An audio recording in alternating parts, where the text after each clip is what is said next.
Okay everyone, so it's just after 6, so we'll start our briefing session for September. First of all, I'd just like to acknowledge that the town of Bassendean was founded on the lands of the Whadjuk Noongar people and offer our respects to their elders past, present and emerging. And we now have the audio recording working, so the audio recording will be available on the town's website later this week. We have an apology from Councillor Wilson this evening. Everybody else is here in attendance. Are there any declarations from councillors for any items on tonight's agenda? No? Okay, great.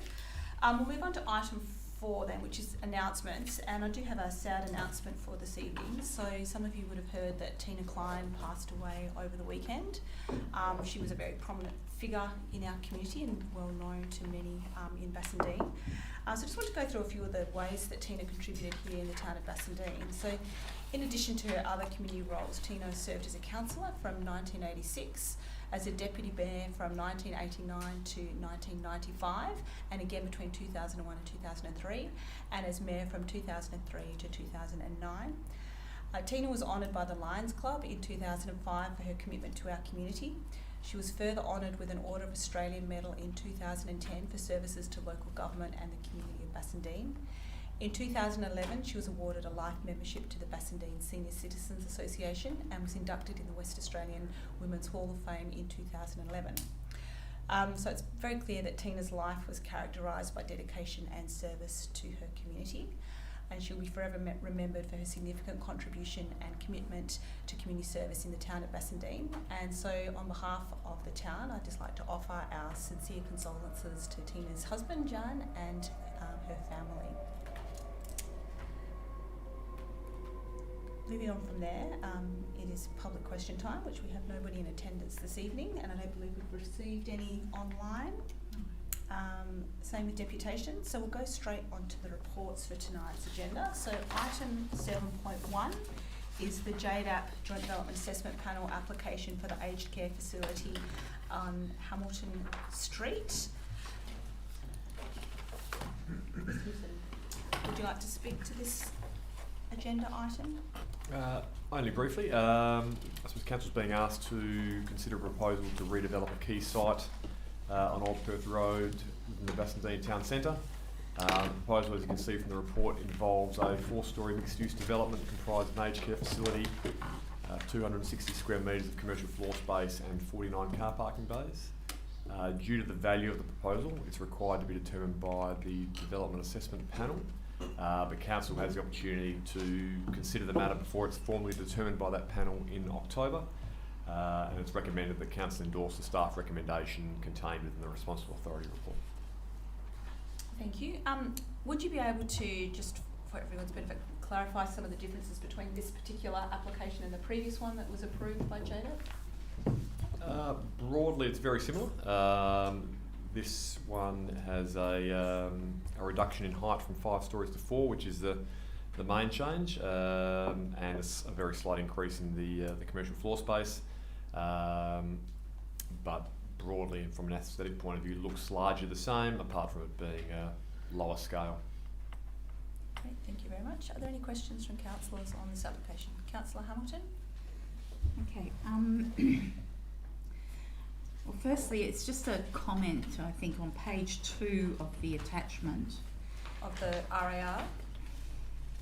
Attachment's page 2. Yes. It has background and it lists from 1971 uses which I think applied to the Aegis Centre next door, but because the site has been amalgamated, that usage for what used to be a separate site seems to have been included. Is that standard, given that we're talking about the vacant site that's going to be built on? I suppose in terms of what's standard, this is simply provides some context to the Aegis site more generally. Yeah, we note that the current site is effectively vacant, hasn't been used for a number of years, but if Council wants that to be clarified in the Responsible Authority report, that's easy enough to do. I wouldn't mind having that clarified, because that lends itself to implying that there's been similar usage for the site that's going to be built on, when in fact they were two distinctly separate sites until mid-2018. But in any case, moving on,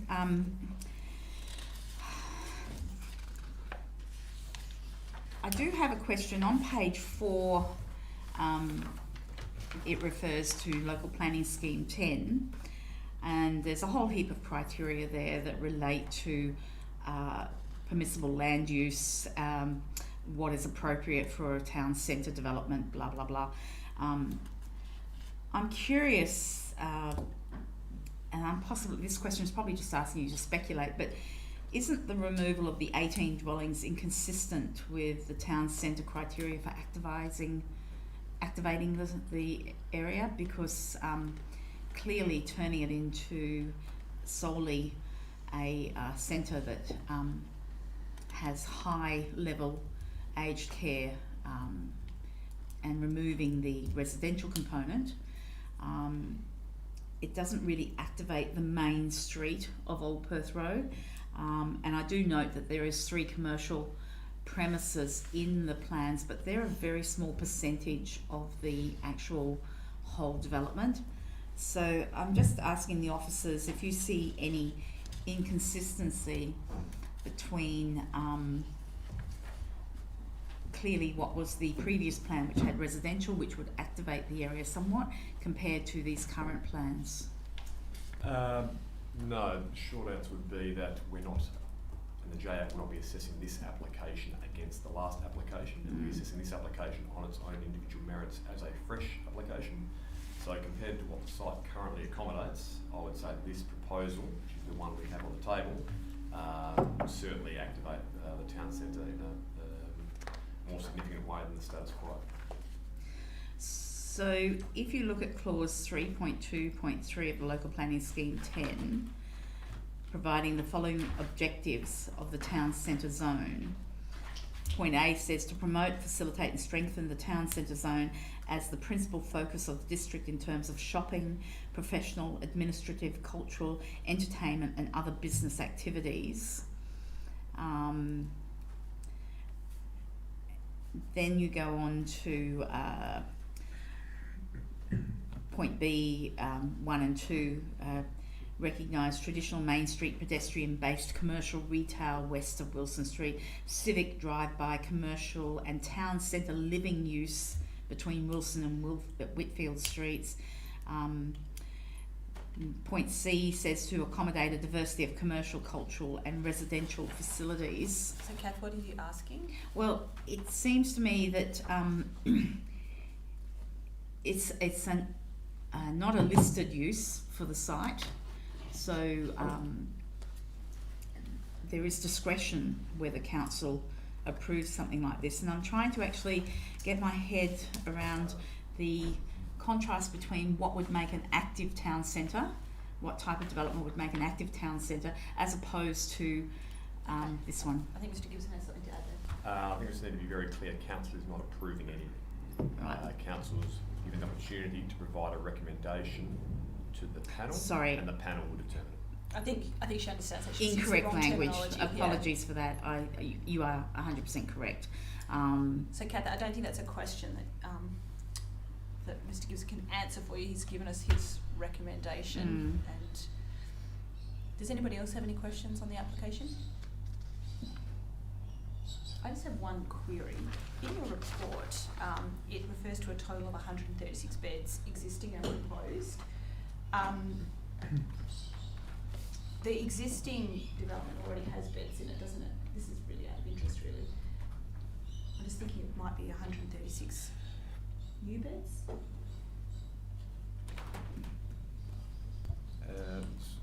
Madam Mayor, I'm looking at the summary table provided by the applicant, and their text provided for the town is the approval of this development will provide a total of 136 beds to meet the growing need for care for the frail aged in our community.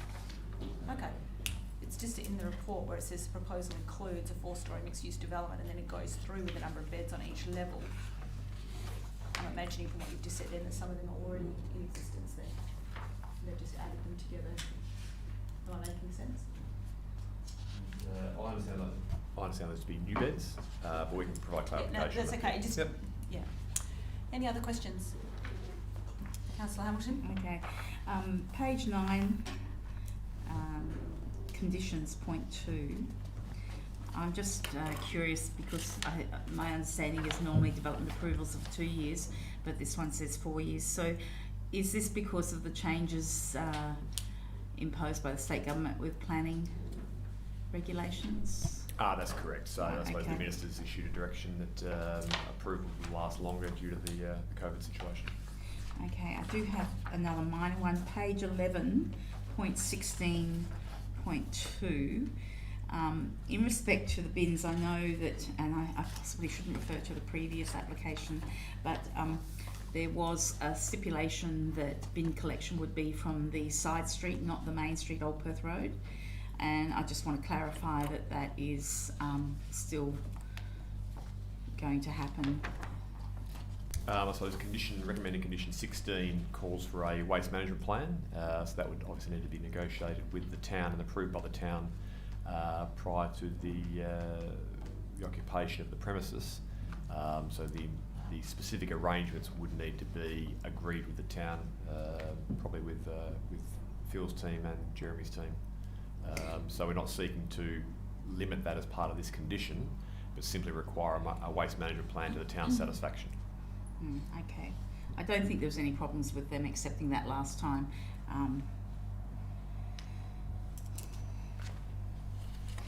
Page 12.19, in respect to construction management plan, does that normally entail disposal of construction waste in a sustainable way rather than just going to landfill? Not that I know that there would be that much construction waste from that site, but nevertheless, it's a curiosity question, I think. Typically not as a condition of development approval. Obviously the concern captured in recommended condition 19 is what happens on the site. Yep. In terms of dust suppression and noise suppression. Once the material is taken away from the site, it's not an issue for this development approval to control. Okay. Do we have capacity in the future to ensure that construction waste is disposed of in a better fashion than going to landfill, or not? No. Not as part of the development approval. Okay. Is that all your questions? Yep. Everybody else still? Is that Councillor Clinton? Mine are just general questions about if there was a development, is there a requirement for a percentage of affordable housing in any kind of housing development that currently exists in state legislation? Not that the town would administer. The CEO might be able to give some insight to that. There is some provision to incorporate social housing, affordable housing into developments, and that's something certainly the department is across, the Department of Planning, Lands and Heritage, and I guess there are incentives there for developers in that regard to have some sort of wriggle room with development. So would that apply to a private aged care facility, or could we request something of that nature? I'm not sure. It wouldn't be a requirement that the town would administer. No. We could certainly request it and advocate for it, but Can we do that? we can do this. Thank you. It's usually a ratio of 1 in 9, or it has been in the Yeah. past. Yeah, I do notice just to the Mayor's question before, there's an extra 97 new aged care beds, but there'll be a reduction in the existing facility from 44 to 39. Oh, thank you. So yeah. And there's a question also, just in reading the other notice to do policy planning policy number 7, it talks about the artwork, and that clearly we'll get an opportunity to see what the developers are proposing to put as artwork on the Old Perth Road facing wall. It would be nice if we get an opportunity to make sure that it's something that fits in with what the council is trying to achieve. Yeah, if they choose to provide, if they choose to provide the artwork as opposed to the cash contribution, they will need to submit a proposal to ensure it's town satisfaction. Okay, is everyone happy? Alright, so 7.2 is the Bassendean Oval business case. Is this yourself or is it Luke? Thank you. Thank you. There's a bit of history to this one, but I think most councillors would be aware of it. But ultimately, council is being asked to consider its current Bassendean Oval business case project and whether it should suspend that project until the completion of the town centre master plan project. In June this year, council resolved to commence that master plan project so as to provide a vision for the Bassendean town centre area, and that's really to respond to the community's desire for a vibrant and active precinct along Old Perth Road. It's recognised that the business case project started over 3 years ago, and a lot has actually changed for the town in that time, particularly in terms of extensive community engagement through Bass and Dream, the progress on a new local planning scheme and a revision to the local planning strategy, adoption of the SCP, and more recently the commencement of the master plan project. So that being the case, staff consider it reasonable to not abandon but simply suspend and pause the business case project until the conclusion of the master plan project. Thank you. Questions? John? Thank you. Look at this, the oval. I'm just wondering, why can it not be done in tandem with the town centre? It potentially could. I suppose what the point that we arrived at in terms of the business case was we were considering 3 options at this stage. Council in November resolved to pursue a 4th option, being more of an integrated community hub, potentially in the southwest corner. Whilst we could run it in tandem, I suppose we think there's merit in giving the master plan process a bit of clear air to actually have the consultation occur with the broader array of stakeholders, not just the football club. And if there is a desire, without presupposing the outcomes of the master plan, if the master plan delivers a recommendation about in what format the football club should be accommodated, that should be the focus of the business case going forward, rather than having the business case explore a variety of options, some of which may well be inconsistent with the eventual master plan. So you just mentioned stakeholders. Who would those stakeholders be? Would that be the community outside of what this group currently is? The stakeholders of the master plan will be potential developers, they will be commercial landowners, it will be the football club. It will be, it won't be exactly the same as Bass and Dream, it'll kind of be a more focused effort than Bass and Dream based on the Old Perth Road precinct, but it will certainly include the football club. Yep, thank you. Chris? Just a quick question. I note that the Department of Local Government, Sport and Cultural Industries has said that there's no technical issue with taking this approach and holding the business case in abeyance. And I also note that Swan Districts has been invited to provide a deputation at an upcoming council meeting. What was your sense from the meeting with the CEO in terms of their appetite to participate in this process as a stakeholder? I suppose they were probably, to be fair, disappointed with the position that was going to be conveyed by this officer report. They are of the view that the project had been going for 3 years and they obviously wanted to see a conclusion to it. Whilst they understood what the town was trying to achieve through the master plan project, they didn't necessarily agree that the work on the business case should be paused pending the completion of that, and that's the decision that will be on the table next Tuesday. So I think they understand what the town's doing in terms of the master plan, but probably don't share our view on the actual business case. And the likelihood of them presenting a deputation next week? Limited, I would have thought. And I've also approached the chairman of their board and that's been declined as well. Okay. And just to be clear, their preference is to continue the process as is. So. That's correct. Thank you. Just in terms of the the project control group that's been working on this for some time. I haven't been part of that group, but is my understanding correct that we've basically come to a point where the proposals that have been put forward by the consultant we weren't coming to agreement on any of them prior to us making the decision to pursue a more integrated facility? Yeah, Council in November last year resolved to pursue the integrated community hub option, but that in the time between November and just recently kind of gained very little traction.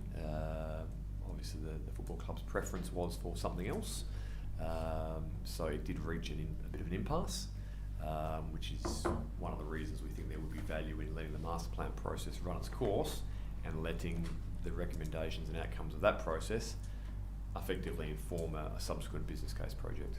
Thank you. Why do we need a motion for this then? Why can't we just allow the business case to just sit on the shelf until the master plan comes to fruition? Why is this going to council at all? We have a council resolution on the books from November about progressing the business case, so stopping sort of action on it, at Even least. though there's no action been done since November? Well, things have happened in terms of discussions and Sorry, I thought you negotiations. said nothing, very little had been done. Oh no, in terms of option 4, Oh. which is I suppose the council's preferred option as of November. There's certainly been meetings and discussions and all of that, but in terms of meaningful kind of wrapping up tasks of the business case, that hasn't moved significantly. Given that the master plan project may finish in January, February, say, we think it's appropriate that there is a decision of council. If there is a view that it should be paused, there is a decision of council to support that. Okay, one more question, assets question. Are there any works that would be required for the oval or anything that the town might have to pay for outlay between now and when the master plan is finished that we might be an addition? Yes, there's significant works that could occur between that time and the end of the master plan.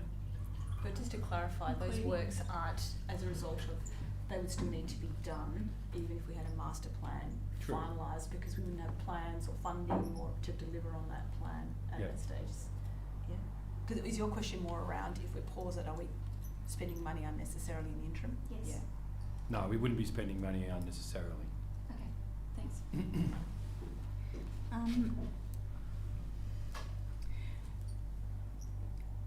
Firstly, on page 8 of the agenda, we have financial considerations. Now, I'm assuming this has come to council because there are outstanding things that have been done that need to be paid for, and my question is, do you envisage any residual funds being available after those various things have been acquitted financially? We think there should be some residual funds. Obviously, we received contributions from the department and the Football Commission. Given the work up until now hasn't involved any community consultation, so there hasn't been any costs incurred for that exercise. Yep. So ideally, if council resolved to suspend its involvement in the business case until the master plan project is complete, there should be some residual funds, and it may well be some of the tasks that were originally foreshadowed in the business case project may be unnecessary or could be wound back, particularly given the consultation that's going to occur as part of the master plan. Okay, I just wanted to know if we had any funds there to kickstart it once we wanted to. Yeah, and also, I'm of the understanding that the CEO and the management of Swan Districts have been invited to engage in the Town Centre Master Plan consultation, and that is coming in the near future, is it not? So, is there not also going to be connections made with government departments to as the town centre master plan is formulated, is they're not going to be reaching out to government departments and state government departments, federal government departments, to ascertain any feasibility or preference for some of these plans? Yeah, the master plan project will certainly involve consultation with state government departments. That's correct. Okay, so that clearly would involve canvassing what comes out of the various options for Swan districts as well, and the appropriate avenues for raising monies to accomplish some of those options, wouldn't it? Whether it goes into that much detail about potential funding models, what we envisage it would do is, given that we know Bassendean Oval is part of the master plan precinct, which we've seen previously, it would give ideally a recommended approach in terms of any redevelopment on the site, in terms of new or different football facilities for the club and where that would be located and what that would be co-housed with, if anything. And that would provide a great deal more context for the business case, which is effectively thus far been limited to 3 core options. Okay. Hilary, did you have any questions? And I think Councillor Hamilton has covered everything. Thank you. Then I had it on. Can I just canvass one more thing? I'm assuming that having sat into with some of these Bassendean business case meetings, that the Swan districts were hopeful of getting some funding through state government, but that seems unlikely in the current scenario with what's been produced. Would you concur with that view? That's the advice we've been given from the Department of Local Government, Sport and Culture. CEO and I met with them probably 6 or 8 weeks ago to discuss this particular proposal, as well as any potential grant funding opportunities, and the advice we received was that those grant funding opportunities would be fairly sparse. Okay, so as a way forward, potentially a combined mixed-use facility that might come out of the town centre master plan potentially could attract funding, is more likely to attract funding than where we're sitting at the moment. That would be our view. I suppose the more components it has and the more value it delivers to the community, the more likely you're going to catch some funding. And that's the advice, I suppose, that was confirmed from the department when we met with them, and really underpinned, I suppose, the recommendation to council back in November last year. So we're only looking at a delay of a couple, say 6 months, really. That's about it, isn't it? Yeah. Okay. Okay, let's move on then. Item 7.3, it's the request for office space by the 5,000 meals program inside Bassendean Seniors and Community Centre. You again, Mr. Gibson? Yes, thank you. Council's being asked to consider the use at no cost of the office space in the Seniors and Community Centre by 5,000 meals. And that's basically for a year, being from 1st October to the end of September next year. And the program aims to deliver surplus local produce to minimise food wastage in food and hospitality industries, and assist people in need, but also providing learning opportunities for students who can work with chefs and industry sort of specialists. Given the genuine community benefit that would be offered, as well as the opportunity to further activate the Bassendean Town Centre and the Old Perth Road Precinct, to recommend that the council grant approval to that request. I've just got a couple of questions. Clearly it's been a great program, it's been promoted well. Initially, my understanding was that this was a COVID response to deliver food to people who weren't able to access shops and so on, but it seems like it's becoming something that's more long-term, is that correct? So are they anticipating that it's going to be another 12 months, 2 years, or is it an ongoing plan that they've got? The advice we've got is that it's a trial for the year, but depending on the outcome of that trial, they may look for something a bit more permanent. Okay, my other question is, in terms of, we often do all these great things and support projects and events and so on, but we don't often make the most of promoting the town's contribution. Is there a way that, you know, it could be a requirement that if we provide them with the space for free, that the town is acknowledged sort of consistently through their promotional materials or something like that, so that there is a bit of a recognition for that, you know, what the town's contributing to this project? Absolutely, and I suppose that that point has been made previously, particularly with our sort of community initiatives that we've supported in the past, where the town has done a lot of the funding or the heavy lifting, but hasn't claimed a lot of credit, and hasn't got a lot of the acknowledgement for all the value it adds. So, would not at all be unreasonable to seek to actually be acknowledged for the contribution. Great. So just a couple of follow-up questions, if I may. The first question being, in terms of the delivery of the meals, am I correct in understanding that is a volunteer who takes that from Old Perth Road to the person's home? Is that correct? Or does the person come to the centre and collect the meal? My understanding is it's delivered, but I can certainly clarify that. And just to clarify, the meals aren't coming from Old Perth Road, they're coming from Stuart Jackson at the Oh, apologies. kitchen. Yeah. So I guess the reason why I ask is one of the conversations that we've had over the last sort of 18 months has been obviously around the development of a community hub and facilitating greater community connection. And obviously we've identified throughout COVID that we have a number of vulnerable and isolated community members, of which I imagine this program would reach a great number. So I'm wondering, speaking to the Mayor's point about getting most value out of this already terrific initiative, if there's an opportunity potentially for this program to look at partnering with some other community organisations and services. So get a meal, get a menu of what's out there and what's available in Bassendean, so we can, you know, not only provide people with nourishment but also connection to community. If that's something that could be raised and explored. Okay. Following on from both the Mayor and Councillor Barty, I note in the attachment the letter to Salvatore from Catherine McDonald in the third last paragraph. We are also interested to partner with the town of Bassendean to apply and secure grant funding to update the kitchen in the seniors hall for 5,000 meals, training and community use.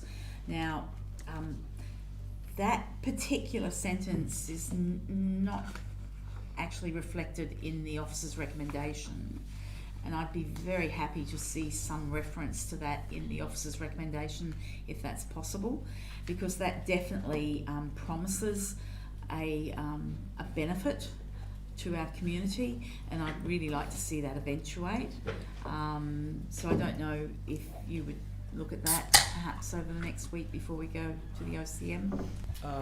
That would need some consideration, I suppose, in terms of whether it's appropriate to upgrade the facilities in that particular building, given we are undertaking a town centre master plan. It may well not be envisaged under that framework that that building would be there forever. Okay, so perhaps I take your point. I do take your point on that. It's a very valid point. So perhaps it could be a little bit more loose, and for instance, it might be that Catherine McDonald from 5,000 Meals might find another way to actually deliver a community benefit to our locals. For instance, our seniors who go there like once a week or once a fortnight. I'm fairly open because I do actually think this is a very good initiative. So Kathy, are you proposing something additional to what the staff have? Well, I'm going to think about it now and perhaps, but yeah, I'm just saying that to deliver a community benefit. The other thing too is just a question, because we do have some groups that use that building of an evening. I think it's judo. How are they going to be accommodated? Because obviously paying clients of the space, are they getting preference to continue using the space as opposed to 5,000 Meals and 55 plus group? Well, this is relating to the office space. Right. So the office space is currently used for storage. So whilst there is goods being stored currently in the office, the owners of the group that owns those goods have no objection to this. So it shouldn't have any impact on the other users here. Yeah, I just, Well, I yeah. don't know, they want to provide volunteer training and small workshops, that's not going to fit in the office. They want to use the other space, but Yeah. obviously paying clients of the space should get preference. It's not used extensively, but there is at least 2 nights a week where that space is used. So I just want to make sure that they're accommodated. I imagine existing bookings would be Yeah. honoured. And my understanding was it was working in with the over 55s group, so looking at their block of time in terms of usage. So they've worked a partnership with the over 55 group to accommodate this program. I'm just not sure whether the classes that are held down there are booked through over 50. I think they're booked through our We can own follow that up. town staff. That's why I'm bringing it up as an anomaly that might not be covered in this report. I'm going to be that guy. What containers are the meals prepared or delivered in? I don't know, but I will chase it up for you. Well, we do have a policy, so if we're partnering with these people, they would probably have to adhere to our policy on plastics. Would that not be right? The soft plastics. No, the single-use No. plastics. Single-use plastics, yeah. Single-use plastics. Yep, we can follow that up. I don't want this to be the kind of thing that we have to tell them what to do, because they're obviously doing an enormous, incredibly generous thing, but if we can help them transition in a way to using more sustainable containers, that would be great. Any other questions? Okay, thanks everyone. They do. They can- That's what Renee just said. Okay, moving on to item 7.4, it's local planning policy number 7 relating to local shopping centre zone design guidelines. Come on again, Luke. So this is council being asked to consider a draft amended local planning policy relating to commercial and mixed-use development. This amendment's part of the town's broader review of its suite of policies and contains provisions regarding built form facades, setbacks, parking, landscaping, servicing, signage, fencing, screening, lighting and subdivision. It's recommended the council adopt it for the purpose of advertising, but that is all it will be. If council adopts advertising, it will be advertised to the public and council will see it again following the consultation period. Obviously we've already got local planning policy number 1 that would cover commercial mixed use in the town centre and residential, yeah. Is there a way of making the title of this policy very distinct? Because when I first read it, I wasn't thinking about the fact that we had another policy specifically for the town centre, and hence some of my confused questions to you in the process. Do you think it's clear to anybody who picks it up that this is applying to commercial mixed use outside of the town centre zoning? I know at the moment it says in there it applies to local shopping area, yeah. And for that reason, I'd say But it will no longer be called that later on. that's correct. What will it be called then? It will be called commercial and mixed-use development, and that's in preparation for the new scheme. And that's where my question comes from. If it will later be changed to say it applies to commercial and mixed-use development zoned areas, I don't know, maybe it's just me, it just seems there's it's possibly a way that we could make that more clear.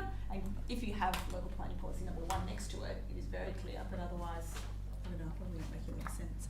Anyway, back onto my other 2 questions.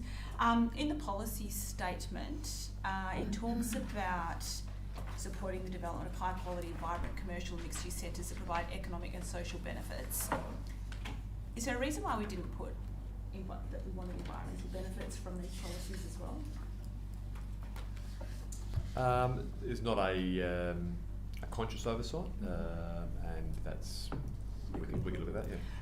The reason I ask is because we have our community strategic plan, we have our One Planet Living principles. I just feel like we should be reflecting them in all of these statements for what we're trying to achieve. And I guess following on from that, in the policy objectives, it talks again about well-designed, efficient buildings, but we haven't made reference to that we want environmental, obviously within limits, we're not going to be imposing too strict, but this is what our objective is and what we're aiming for. So I think we should have that embedded in the policies.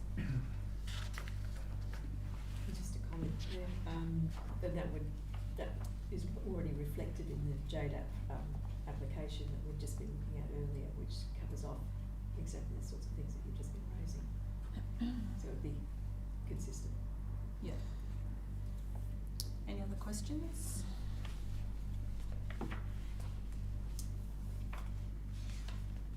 Okay. No questions? Oh, well, I do, but it's sort of the same as a previous question. I don't know that it can be resolved in this policy here. Okay. Maybe for a discussion another Oh, stage? yeah, I think so. All right, item 7.5, counsellor training and professional development policy.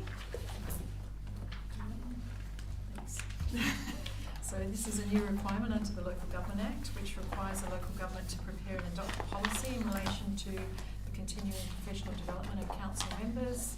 Upon adoption, the policy is required to appear on the town's website. The policy covers off on mandatory training as well as continuing professional development.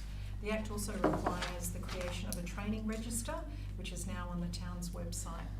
Not sure if there's any questions. Yes. Sarah's first in the cat. Me? Sarah. I just wonder, is this a template or can we change it? If there are suggested changes, Okay. yeah. Great.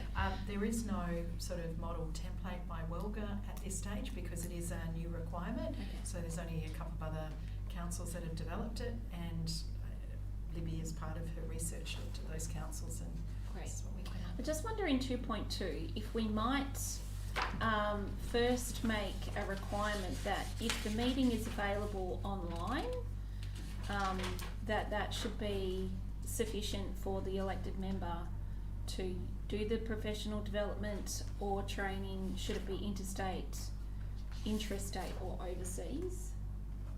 We can certainly have a look at that. Yep, thanks. Cat. Clause 3.1 on the third page, I note that if for whatever reason an elected member is unable to attend a scheduled meeting, that, we try and substitute with another elected member. But given we're such a small council, could I suggest that perhaps, and given some of these courses can be for council elected members and staff, can we substitute that for a substitute elected member and or staff member of the organisation? Because with only seven of us on council and a lot of people working, not always can they actually substitute quickly. So rather than go to waste, I would like to see at least a staff member get that position. Quite often we can just get a credit, and so... Oh, no, we don't get credits very often if it's within a certain timeline. You know that as well as I do. They're very stingy with their credits. Also on page 5 of the draft policy, clause 6, just a question for me personally. It says in the second paragraph that following completion of the training, provide evidence of completion of the training to the CEO. It's encouraged, wasn't it? How do we provide evidence if we're not actually doing the certificate? Because some councillors are doing the full certificate, full course, and some are just doing the courses. So how do you provide evidence? You It get a might not certificate. be. Sorry. The Welga ones, you get a certificate of completion from each unit that you do. Assessment. Yeah. After assessment, you get a No, certificate. but even if you don't do the assessment, if you just attend on the day. Have So you not can I been just receiving? clarify? It might be that you attend, could this also include conferences and things like that? So it might be that you might have to provide a report, in which case it might be best if there was some kind of a template report that was required for the elected member to complete, so that it's not just a couple of paragraphs, and Yeah. Most of these though would apply to the WALGA courses. not all. Yeah, but just generally speaking. So I mean I've attended courses and done the course, and there's never been anything provided other than course notes. So I don't really know how you provide evidence of attending the course. It's really to try and assist with the register, which is a mandatory requirement now, so. I have no problem with it, I'm just trying to understand how. Yeah. We do actually, in our, maybe it's the quarterly report provided by WALGA, it records how many elected members have attended WALGA courses. It doesn't specify the people, but they clearly have a register of it that would be easy And we to can access. reconcile the quarterly report with the bookings Yep. that we've made. Yep. I just know that if you're doing the actual certificate, you get some, but if you don't, if you're just attending courses, you get nothing. Yeah. So. I just had a question, I don't know how other people feel about this, but section 4, which is about accompanying person, it has a point in there that we will pay the cost of attending official conference dinner for a partner. I don't think that needs to be in there personally, but I'm not sure how other people feel, whether that's something we could consider removing. And my other question was just in terms of, again, the policy statement up the front. It talks about, just let me find it.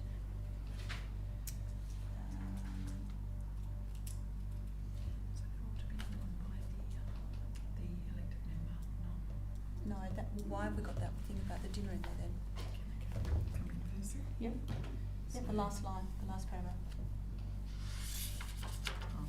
Yep. I can't find it, but basically it talks about that the town recognises the value of training. I think we should be putting in there that we expect, there's an expectation that elected members will continue, will attend courses and further their own understanding and skills in some way, just to strengthen it, because recognising the value is one thing, but putting an onus on all of us that there's an expectation that we will continue to learn and develop, I think is what we should be about. Any other questions? Just an inclusion, and I know it's probably goes without saying, but that childcare expenses would also be covered I think that's covered elsewhere, isn't it? I don't in the think it's part of incidental. this policy. Yeah. I know it's covered now.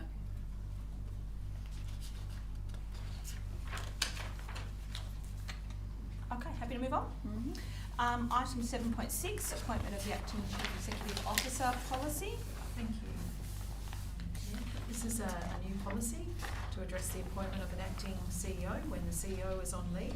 Policy is designed to replace the current CEO and executive officer's employment policy, and this is part of a suite of policies that we're updating at the moment. So it's designed to improve the process of appointing an acting CEO. Policy seeks to enable the Mayor as the representative of Council to approve leave, with approved leave being communicated via the weekly bulletin to Council. Policy enables for officers appointed to the role of a director, for which we have two, suitably qualified to perform the role of acting CEO. Any periods of leave greater than 6 weeks will require a resolution of Council. In the event of unexpected leave or vacancy, and no appointment has been made, the Director Corporate Services and then the Director Community Planning will act until Council appoints an acting CEO.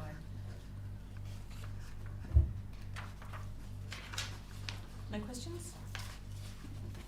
Okay, easy. Item 7.7, the monthly financial report. Do you have anything you wanted to say, Paul? No, I don't have anything specific to say about the monthly financial report or the list of payments, but I'm happy to take questions. Thank you. Any questions, councillors?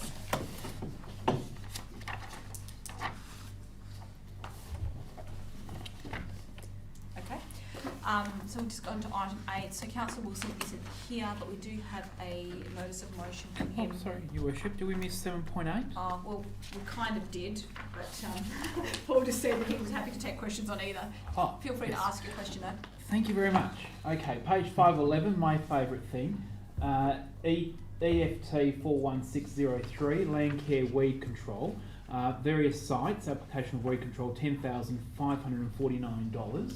Just wondering what portion of that town was for, and also if I could get an update on when, I'm just noticing our footpaths, or I think they're referred to as garden beds now, getting a bit overgrown currently, especially the bridge there. I was wondering when we're going to get that stamped. So maybe Paul will need to find that information later, yeah. And is that So you're asking, Phil, when the next round of STEAM reading might be for the... Yes, yes. Good, thank you. Do you have that information? Oh, is it yourself, is it Joe? Yes, so sorry, Councillor. I'll need to follow up specifically when the next round of STEAM reading is, but it should be due this month. Thank you. Kath? Right, so we're back on 7.8. I think everybody accounts paid. Is that correct? Yes. Is that what you're asking a question about? Yeah. Open the floodgates, John. Page 7 of 11, second last EFT on that page, which is 41670. WALGA, WA government. Council Connect 47,000. subscription. 47,000. It's it says Council Connect subscription, so I assume that's our membership fee to WALGA. Is that correct? That's right, it covers a whole range of services. The description's fairly minimal, but there's a whole list of our subscription services that it covers. Legal services, HR services and so on. Right. Also, I can see here 5,170 for Surrey Street report update. I'm sure Phil can add to this, but that's was a report commissioned to ascertain the safety of the residents. It's never ending, isn't it? Did you want to add Okay. to that? Are you happy with that? Oh, no, Paul covered it. We did a safety assessment of the building to ascertain whether we could allow the community in there, and we can't. So, to follow-up question, what would the cost be to allow that to be functional for the community? Did that report, $5,000, cover that? No, the $5,000 to assess it. It's Okay. the number is large. I'm just finalising those numbers Okay, now, and thank I you. think that's coming to council in early October. So when we have our Thank you. next report about the future direction for that site, that information will be included in that report, I imagine? Yep, that's correct. I also note here we've got another almost $6,000 expenditure for Mary Crescent resurfacing, and I'm surprised that it would need resurfacing for such a new playground. So that one was more of a surprise. So I was just curious about that one. The surface that was installed failed, and we needed to replace it. So I think this is the Flying Fox surface The that Flying you're referring Fox to? surface. Yep. So do we have any comeback on contractors for that sort of work when it's such a new installation? This both touches on mine, Paul's and Luke's area, but in summary, we could not. There was no comeback that we could. Okay. We did have a look at the contracts, Councillor Hamilton, and it seemed to be the installation contractor installed according to the specifications that were required. Didn't have a reference in relation to design. Okay. And I do have one other, which I'm actually just going to ask it because I can't find it. There's been a couple of payments relating to the art exhibition, payments that have been made this year, bearing in mind that we cancelled all events in March, including the art, and we actually didn't reinstate it in July when we did the budget. And yet a couple of times now I've noticed payments. One a few months ago was for the design of the whatever it is they do at the art exhibition.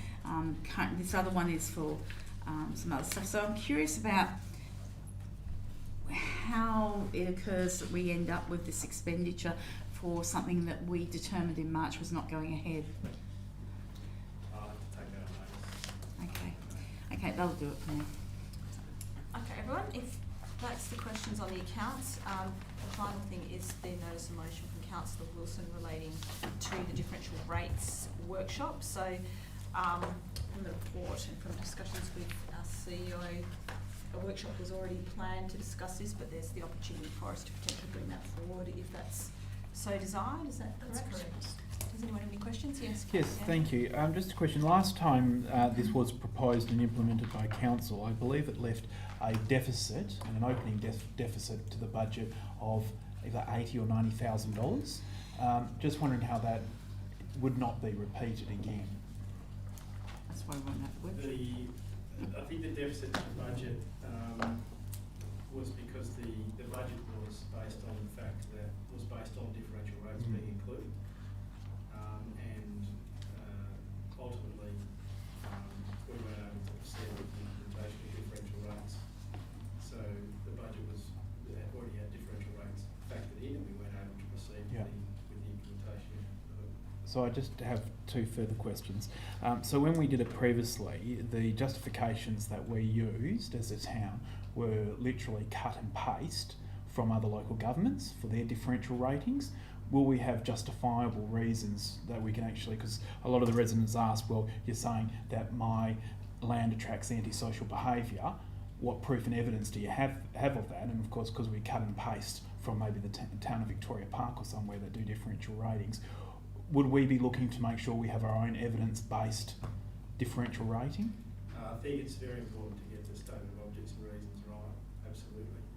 I won't add any further comments to that. And just one further question.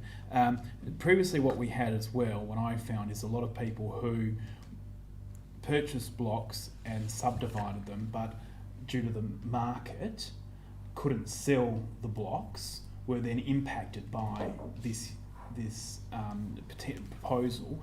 Would that still be potentially the same scenario going forward? If there was differential rating on the basis of vacant land, and there were subdivided blocks, and there were 2 blocks of vacant land, then I would imagine yes. Okay. So that, this conversation is probably what we can have in the workshop itself, so that we can, if there is a decision to look at differential rates again, everyone could be comfortable with the approach that's being taken.